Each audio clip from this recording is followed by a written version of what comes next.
we put God and His law as our highest priority, as our main guideline in our interactions and in our daily life. To make Jesus as the Lord of everything that we do. To make Jesus in His laws as our main guide in our decisions and choices. To make the law of the Son of Man, to make the natural law or the law of God as our highest benchmark for all our daily decisions and for all our social interactions. Because if the law of God is what is followed in all human interactions, we would very well expect that people will learn to commit themselves to truth, to honesty, to integrity, and most especially to love. Love extends beyond any of all the human laws. Human laws will only give you as much as giving you what is due, giving you what is proper and just for you. But the law of God always demands something more. The law of God demands for us self-offering, self-sacrifice. The law of God demands for us to be compassionate, to care for the others. Perhaps if this country is a real Christian country, we could be guided by this most relevant law ever, and the most simple law that we could live by. And every day and every moment of my life, I say, I will learn to be loved today. I will begin to love others today. And that love can be extended not just for the other, not just for the family, but it could also be extended to my community, to the people in my workplace, and eventually to my country.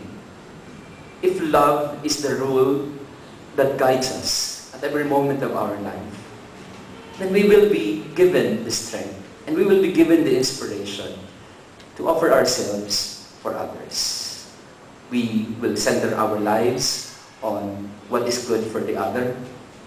Our thinking will always be for what is beneficial for the other. Our actions will be centered on what is most helpful for the other. If we are ruled in our hearts by love, and there is nothing selfish about our intentions and motives, then perhaps this country can become better. And we can be proud of ourselves again. Because people have learned to look at one another as brothers and sisters, living in a community of life and love. And this is the dream of the Father for us. And this is the highest law that He has given us. And in this law of love, everything comes secondary. If I look at you with love, and if I relate with you in love, if everything that I do is out of love, then perhaps we can find something good in the other. We will be less suspicious of the other. We will be more caring for the other, because the other is a beloved. And that is how God relates with us. He relates with us as a beloved, as a son and daughter. And this, in fact, is shown in the patron of EDSA, the Santo Niño. He is a God who is adorable, a God who is easy to love, a God who is easy to reach, a God who is accessible, a God who can be our companion along the way. And that can be our very strength, the presence of God in our heart. So that when He is present and around, we cannot but learn to be more loving to other people.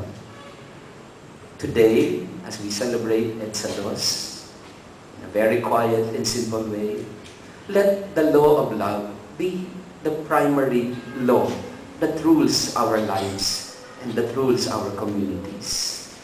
If we, as Christians and as a country, are characterized by the word love, compassion, helpfulness, if we are ruled by mercy and understanding, and if we are ruled by self-sacrifice, selfless love, if this becomes the center of our lives, then perhaps we can make our lives much, much better.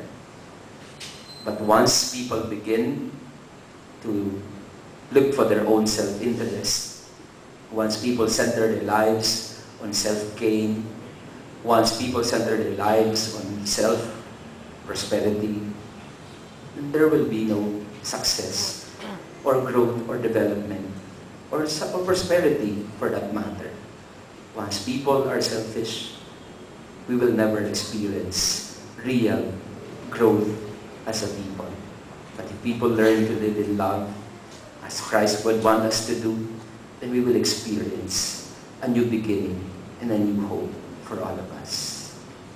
The greatest law of all is to love, because God indeed is love. Amen.